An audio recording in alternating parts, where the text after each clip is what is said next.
지난 주일에 우리가 교회의 직원이 무엇을 뜻하는지 그리고 교회의 직원인 목사에 대하여 살펴보았습니다. 오늘은 교회의 직원인 장로에 대하여 살펴봅니다.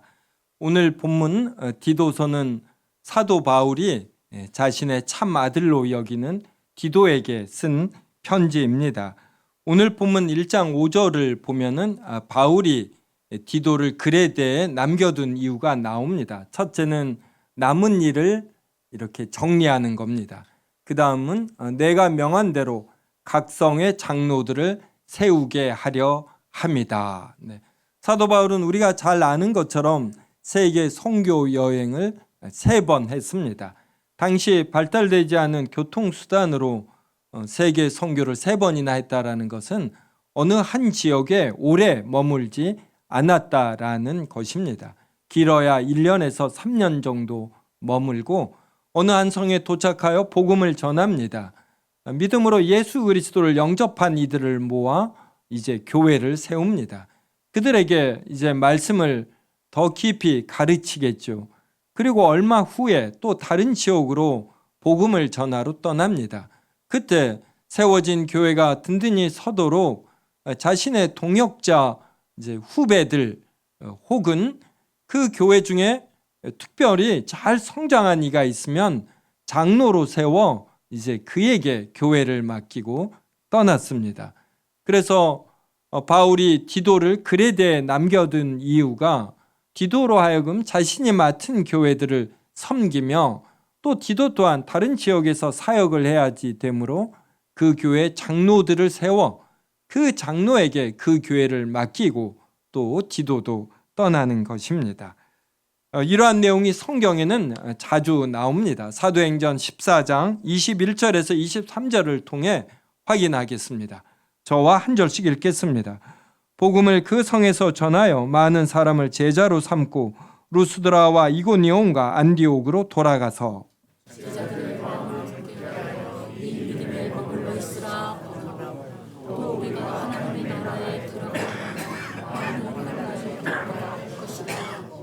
같이 읽습니다.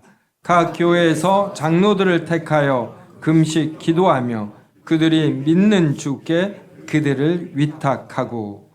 사도 바울이 루스드라, 이고니온, 이제 안디옥 이곳에서도 복음을 전하고 많은 사람을 제자로 삼았습니다.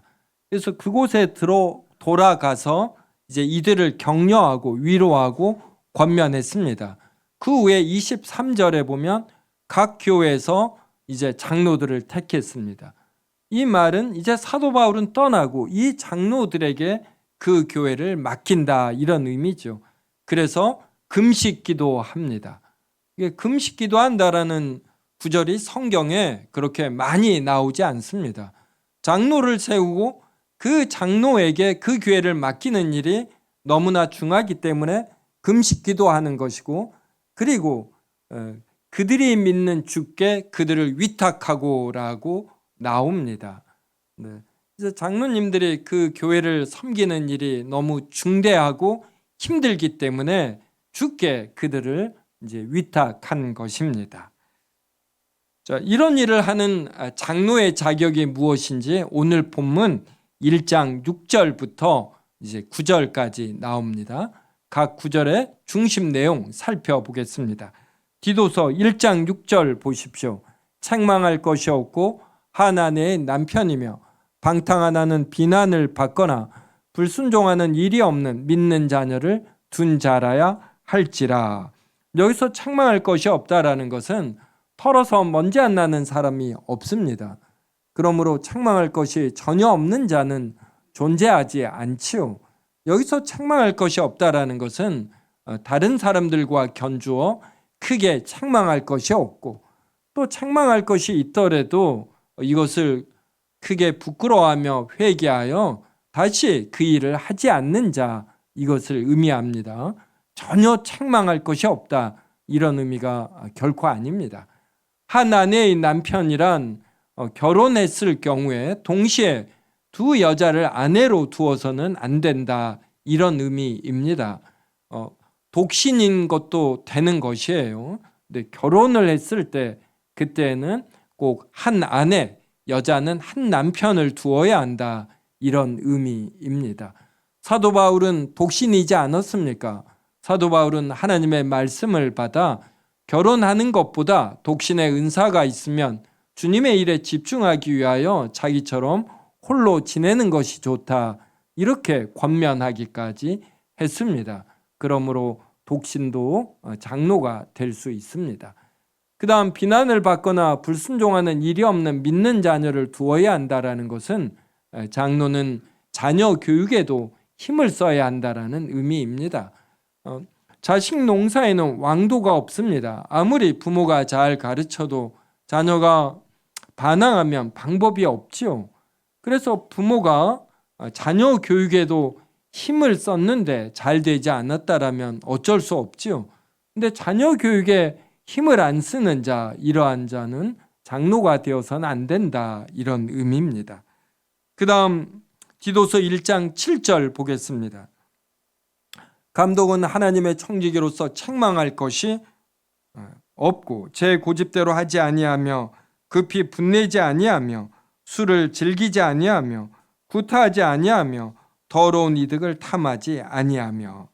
여기 갑자기 감독이 나옵니다. 우리가 목사를 또 목자라고 하지 않습니까?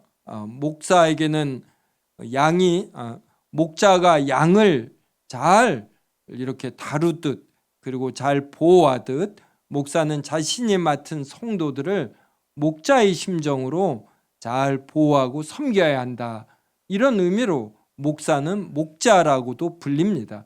이러하듯 장로는 감독의 기능이 있습니다. 여러 사람을 관리하고 다스리는 이런 기능이 있어서 감독이라고도 불립니다. 그래서 장로교에서는 목사와 감독을 같은 직분으로 봅니다. 그런데 감리교는 목사들 위에 감독이 있다, 이렇게 봐요. 그래서 장로교는 목사들 간의 절대 평등을 말합니다. 또 목사와 장로와 집사 간의 직분의 평등도 말합니다.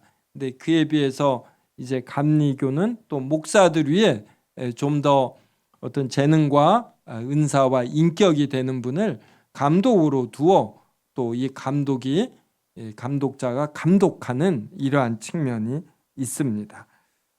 그 다음에 이 제 고집대로 하지 아니하며 이럽니다. 고집이라는 것은 자기 의견을 바꾸거나 고치지 않고 굳게 지켜서 우기는 것을 뜻합니다. 장로는 자신의 생각이 틀렸다라고 여기면 이것을 언제든 하나님 말씀에 따라 자신의 의견을 바꿀 줄 알아야지, 자신의 이러한 자존심이나 혈기로 자기 의견을 주장해서는 안 됩니다. 저도 개인적으로 인생을 살수록 느끼는 것은 다수의 의견이 저보다 옳을 때가 많다라는 것입니다. 그래서 회의를 할수록 다수가 주장하면 제 의견이 계속 옳다라고 여겨질 때 저는 여전히 제 의견이 옳다라고 여겨지는데, 다수의 의견이 옳은 것을 제가 자주 경험합니다. 그러니 저도 겸손히 다수의 의견을 옳지 않나 생각해 볼 터인데 제 의견도 고려해 주시기 바랍니다. 이렇게 표현하곤 합니다. 이렇게 표현하고 나서 다음 회의 때 보면 제 의견이 틀린 경우가 많이 있습니다. 이제 이걸 체험하며 무엇이 옳다라고 강하게 주장하는 것이 참 덧없다, 이것을 더 자주 느낍니다. 장로는 늘 하나님의 말씀이 말하는 것, 이것을 택해야지 자기 고집을 부리면 안 됩니다. 그 다음, 더러운 이득을 탐하지 아니한다라는 것은 장로는 의사결정과 교회 일을 함에 있어서 이런 이득을 추구할 이러한 경우들이 있습니다. 큰 교회 같은 경우 교회당 건축을 하거나 음향과 같은 실내 인테리어를 할 때 몇 천만 원, 몇 억이 됩니다. 그때 가장 적합한 건설업자, 시공업자를 택해야지 자신의 이익을 보장해주는 이제 이런 사람을 택하면 안 됩니다. 돈을 사랑함이 일만하게 뿌리라고 장로는 특히 더 돈을 사랑하는 일이 없어야 합니다. 그 다음 디도서 1장 8절 보면 오직 나그네를 대접하며 선행을 좋아하며 신중하며 의로우며 거룩하며 절제하며 라고 합니다. 나그네란 한 번 지나면 다시 방문하지 않는 뜨내기라는 의미입니다. 어떤 보답을 바랄 수가 없습니다. 그럼에도 나그네가 거할 곳이 없을 때 그에게 기본적인 먹을 것과 잘 것을 제공하는 것은 나그네가 하나님의 형상으로 지음을 받은 사람이라는 이유 때문입니다. 그래서 나그네를 잘 대접한다라는 것은 사람을 귀하게 여긴다라는 의미입니다. 이것은 이방인, 외국에서 온 이러한 외국인들도 포함하지요. 그래서 장로는 외국에서 우리나라에 일하러 오신 분들도 이렇게 기본적으로 하나님의 형상을 지닌 사람으로 여겨 존중하는 것입니다. 나그네를 잘 대접하는 장로님은 사람을 기본적으로 존중하고 귀하게 여기는 분이란 의미이기도 합니다. 또 신중하며 거룩하며 그럽니다. 장로님은 이렇게 조급하고 경솔하면 안 되겠죠. 또 이러한 더러운 욕망 여기에 물들지 아니하고 또 기본적으로 거룩해야 합니다. 마지막으로 1장 9절 보겠습니다. 미쁜 말씀의 가르침을 그대로 지켜야 하리니 이는 능히 바른 교훈으로 권면하고 거슬러 말하는 자들을 책망하게 하려 함이라. 제가 주일학교, 초등학교 다닐 때 여름 성경학교 하면 꼭 장로님이 한 타임 맡아서 말씀을 가르치곤 했습니다. 그래서 장로님은 목사님처럼 전문적으로 말씀을 가르치지는 않지만 이런 말씀에 대한 분별력이 있습니다. 이러한 말씀의 근거에서 당회에서 목사님과 같이 영적 통치를 하지 않습니까? 그래서 장로와 집사의 큰 상대적인 차이점이 뭐냐면 장로님은 상대적으로 말씀에 대한 분별, 이것이 풍성합니다. 집사님은 하나님의 사랑과 긍휼이 풍성해서 성도들의 이러한 어려운 면, 이러한 것을 동감하며 이렇게 도와주지요. 장로님은 말씀을 잘 분별해서 이 말씀에서 어긋나는 이들을 이렇게 바른 교훈으로 권면하고 또 잘못할 때는 책망까지 합니다. 장로님이 이렇게 하려면 잘 가르칠 뿐만 아니라 그대로 지켜야 하겠지요. 요사이 개인주의가 심해지면서 예전에 동네에서 아이들이 잘못하면 이 동네 어른들이 꾸짖지 않았습니까? 근데 지금은 이게 사라지고 그래서 교회에서도 권면 책망이 이렇게 사라지고 있습니다. 그런데 뭐 아주 세세한 작은 것까지 권면하고 책망하면 안 되겠지만 큰 일에 대해선 교회의 장로님이 어른이 되어 적절히 권면하고 책망해야 하는 일, 이러한 일이 반드시 있어야 합니다. 성도 여러분, 지금까지 살펴본 것처럼 장로가 하는 일, 사역의 내용이 간단치 않고 또 누가 장로가 되어야 되는 이 자격이 만만치가 않습니다. 그래서 로마 가톨릭 이러한 곳에서는 이 장로 직분을 일반 성도에서 이렇게 뽑지 아니하고 사제들 중에서 장로, 집사 이 직분을 줍니다. 우리가 다음 주에 집사에 대해서도 살펴볼 터인데 스데반 집사, 빌립 집사가 교회에 구제하는 일에 종사하라고 뽑아 놓았는데 주로 무슨 일을 했습니까? 복음을 적극적으로 전했습니다. 스데반은 순교하기까지 했지요. 이게 생업을 가진 일반 성도가 하는 일이다. 이렇게 보기가 힘듭니다. 그러니까 이러한 측면에서 로마 가톨릭과 같은 교파는 장로와 집사를 전문 사역자로 봅니다. 전문 사역자 중에서 장로의 기능을 하는 사제, 집사의 기능을 하는 사제 이렇게 분류하는 것입니다. 그런데 종교개혁 때 개신교, 특히 장로교는 장로와 집사를 이제 일반 성도에서 뽑습니다.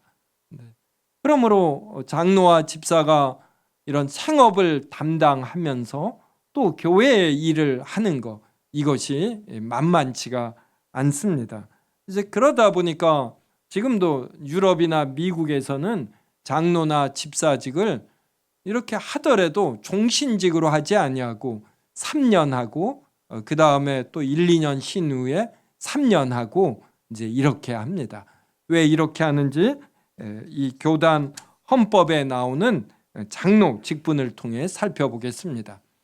우리가 요사이 계엄 선포와 해제 그리고 국회에서의 대통령 탄핵, 이에 대한 헌법재판소의 심판 과정 등을 통해서 헌법이 얼마나 중요한가 알게 되었습니다.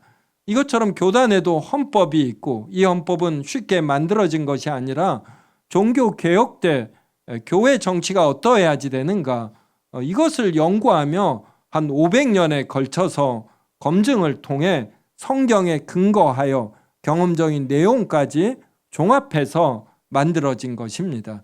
그래서 우리는 무슨 일을 결정할 때 우리의 소견 그리고 우리의 경험이 아니라 이렇게 성경 전체의 내용의 깊은 연구 그리고 500년 넘은 긴 시간 동안에 검증된 것, 이러한 것들을 이렇게 겸손히 받아들여야 합니다. 저는 인생을 살면서 더 깨닫는 것이 제가 깨달은 것을 이미 인생의 선배들이 다 깨달았더라고요. 네, 그래서 저보다 연세 드신 분들의 어떤 식사하면서 하는 말씀을 밥상머리 교육으로 제가 이렇게 귀하게 받아들이려고 합니다. 그러면 제가 더 시행착오를 줄이는 것이고 또 제 인격은 더 성숙해지지 않겠습니까? 자, 헌법이 장로에 대해서 무엇라고 하는지 주보에 적어 놓았습니다. 같이 보겠습니다. 자, 교단헌법 제3부가 교회 정치를 다루는데 그 제9장이 장로입니다. 제1조 장로의 권한, 설교와 교훈은 장로의 전무 책임은 아니지만 각 지류에서는 목사와 동등한 회원권으로 각항 사무를 처리한다. 그리고 디모데전서 5장 17절 되어 있습니다. 먼저서 디모데전서 5장 17절을 한번 보겠습니다. 같이 읽겠습니다. 시작. 잘 다스리는 장로들은 배나 존경할 자로 알되.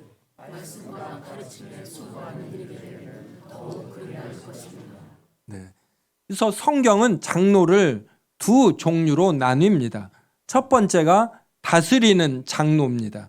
다스리다를 한자로 치리라고 합니다. 그래서 다스리는 장로를 간단히 치리 장로라고 합니다. 그 다음에 말씀과 가르침에 수고한다. 이게 바로 설교와 성경 공부를 주로 큰 사역으로 하는 목사를 의미합니다.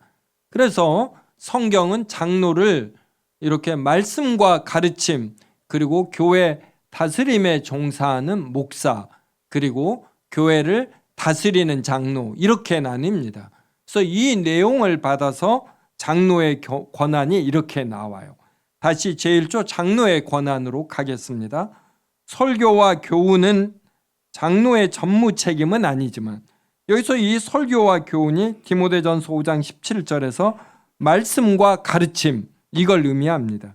말씀과 가르침을 한자로 하면 설교와 교훈이다 이렇게 생각하면 돼요.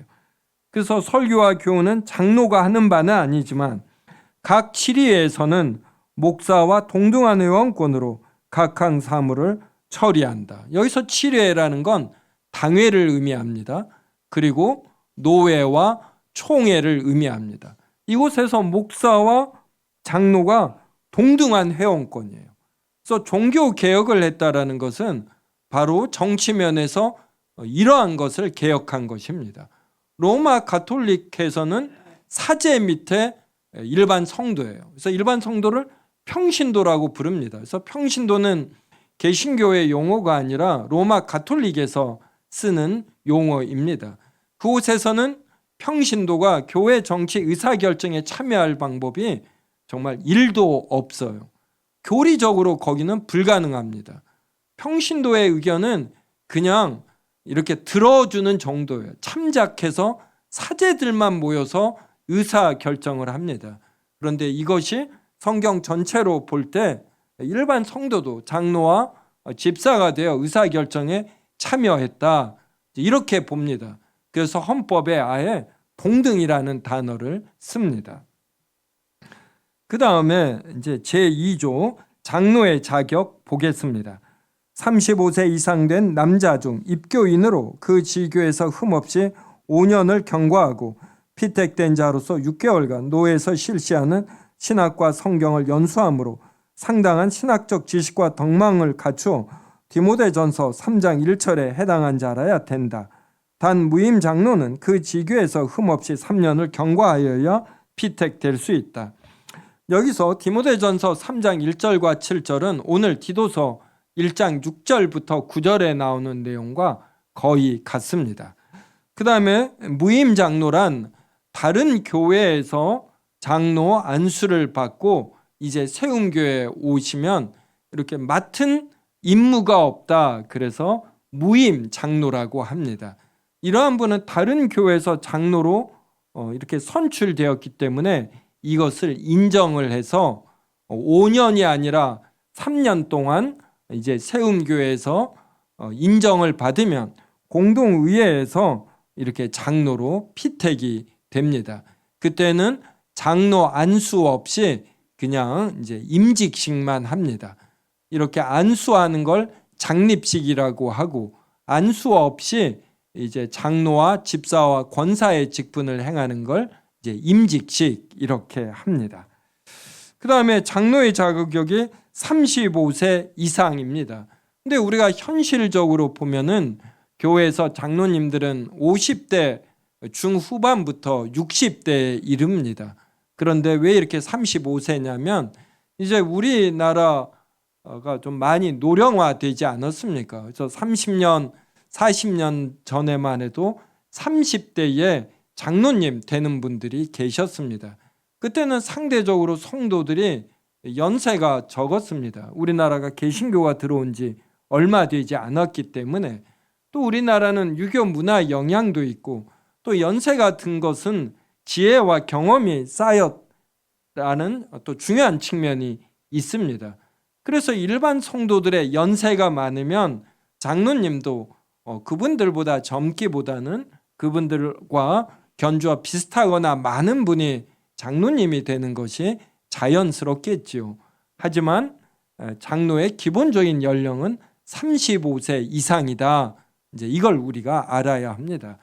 요사이 대학교를 졸업하고 군대에 다녀와서 신학대원을 졸업하고 그런 이후에 2년 후 목사 고시를 보아서 목사가 되면은 심지어 20대 후반에도 목사가 됩니다. 30대 초반에 목사님이 되는 경우는 허다합니다. 우리가 목사의 사역이 말씀과 가르침에 전무하니까 장로님보다 더 중하다고 해야지 약하다고 할 수 없습니다. 목사님이 30대 초반에 목사로 안수를 받는데 일반 성도가 35세 이상이 되어 장로가 되는 것, 이것이 별로 이상하지 않습니다. 특히 우리 세움교회는 앞으로 2년 후가 되면은 이제 시무장로님이 은퇴합니다. 그러면 이제 새로운 장로님이 뽑혀서 당회원이 되어서 영적 통치를 해야지 됩니다. 인사 및 정책 당회를 해서 누가 또 서리 집사가 되는 것이 좋고 누가 위원장이 되고, 이러한 조직, 또 2025년에는 어떠한 프로그램들을 하는 것이 좋은지, 이러한 것을 당회원이 되어 의논 결정해야지 됩니다. 이제 그러면은 50대 60대 분이 장로님이 되면 좋지요. 제가 보기에 충분히 장로님이 되실 만한데, 이렇게 좀 직장이 지방에 있어서 현장 예배 참여 횟수가 좀 적어서 덕이 안 된다라는, 이렇게 또 겸손하게 말씀하시고, 또 한 분은 제가 보기에 충분한데 이렇게 집사님도 안 되고 장로님도 안 되고 이제 그러다 보면 우리가 자연스럽게 30대, 40대에서 장로님이 나와야 됩니다. 근데 그러할 때 우리가 또 이걸 너무 이상하게 여기지 말고 오늘 또 새로운 안수 집사님이 대표 기도하니까 또 얼마나 은혜가 되고 격려가 되는지 모르겠습니다. 여간의 35세 이상 중 상당한 신학적 지식과 덕망을 갖추고 오늘 본문에 나오는 장로의 자격에 해당이 되면 또 이러한 분이 또 새로이 장로가 되어 우리 세움교회를 섬길 수 있기를 바랍니다. 그 다음 제3조 장로의 직무 보겠습니다. 1번 교회의 영적 상황을 목사와 함께 성경적으로 돌본다. 이 영적 상황을 목사와 함께 성경적으로 돌본다를 간단히 이야기하면 영적 통치를 한다, 이러한 이야기입니다. 장로들은 신자들의 대표자로서 목사와 협동하여 일할 수 있으나 목사와 협동하지 않고 자의로 일을 처리하지 못하는 자로서 행정과 권징에 수종들며 지교회 혹은 전국 교회의 영적 상황을 살피는데 수종든다, 그럽니다. 여기 권징이라는 것은 재판을 의미합니다. 사흘 전에 1월 9일 목요일에 남서울로회에서 재판국이 열렸습니다. 이곳에서 새생활교회를 담임하는 김영덕 목사가 재정적 그리고 교회에서 당회와 재직회를 열지를 않고 개인이 다 독단적으로 일들을 처리했습니다. 회의록이 전혀 없고 또 재정적 문제도 있고 그리고 가장 크게는 교리적 문제가 있었습니다. 지나친 신비주의, 신사도주의 이런 데 몰입된 면이 있어서 목사직을 수행하기에 부적합하다 해서 면직시켰습니다. 그리고 회원 명부에서 제명하는 이런 제명까지 시켰습니다. 이때 노회에서 8명의 재판관을 뽑았는데 2분이 장로님입니다. 항상 재판관을 뽑을 때에 이런 장로님의 의견을 듣기 위해서 장로님을 뽑고 총회 재판국은 아예 법으로 목사 8명, 장로 7명, 거의 반에 해당하는 수를 장로님이 상설 재판국에 참여하게 되어 있습니다. 그래서 목사가 되고 장로가 된다라는 것은 3권을 갖는다, 이런 의미예요.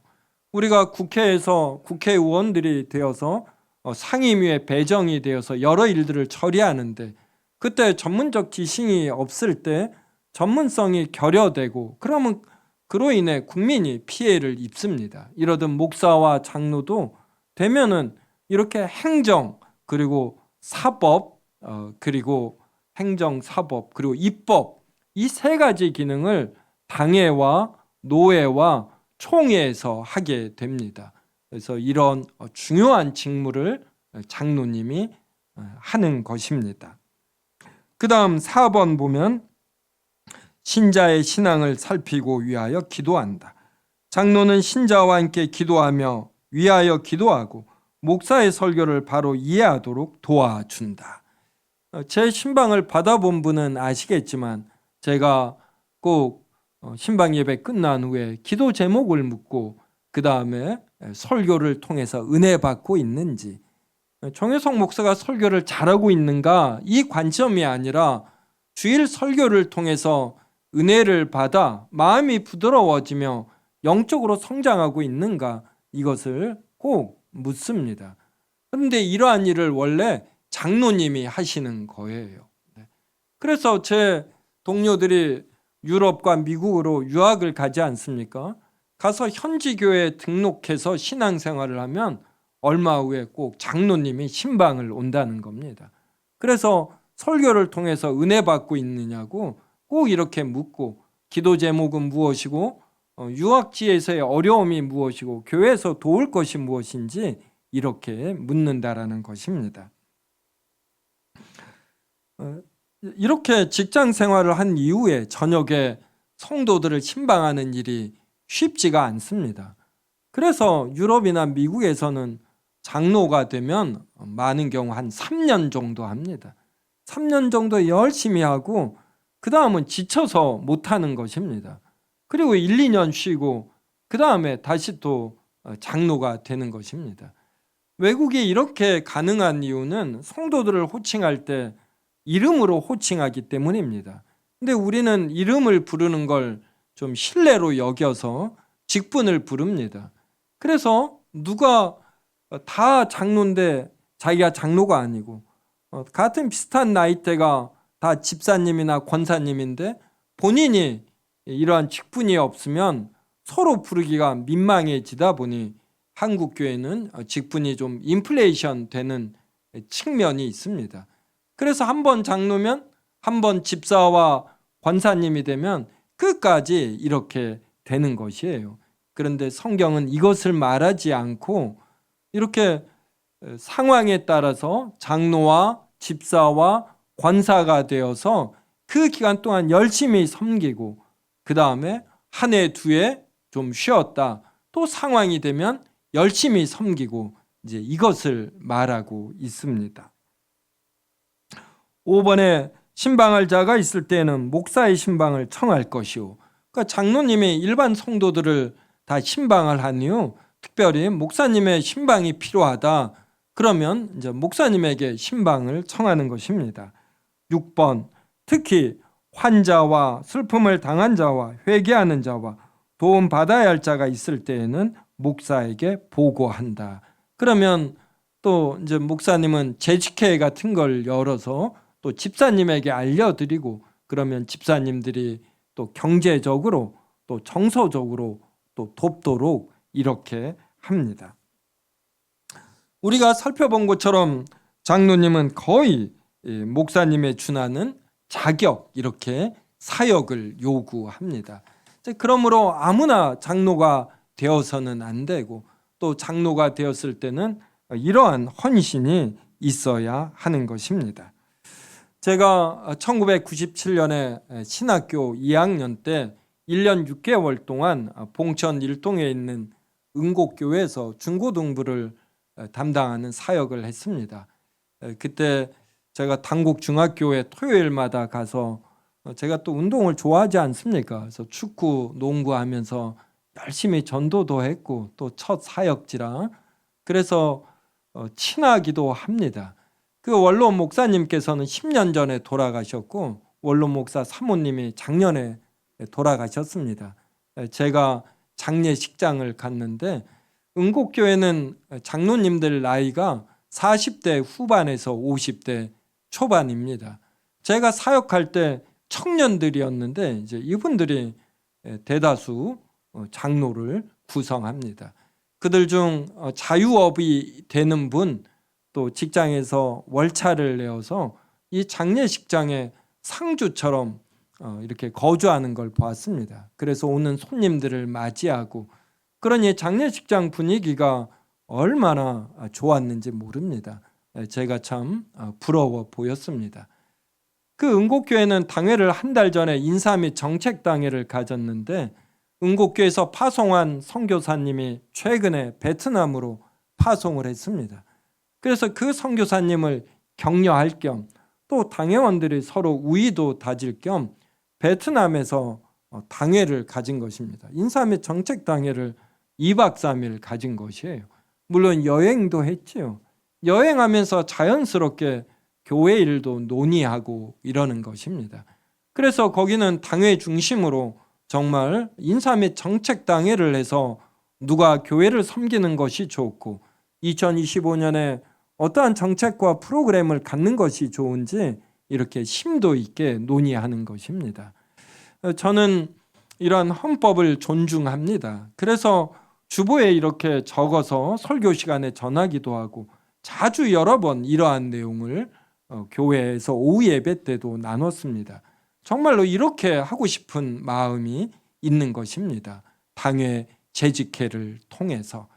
그래서 우리 세움교회 이제 장로님들이 이제 은퇴하게 될 때 또 새로이 뽑히는 장로님들도 현재의 장로님들처럼 이렇게 장로 직분의 귀함 그리고 사역의 이런 엄중성을 알고 이렇게 잘해 나가면 좋겠습니다.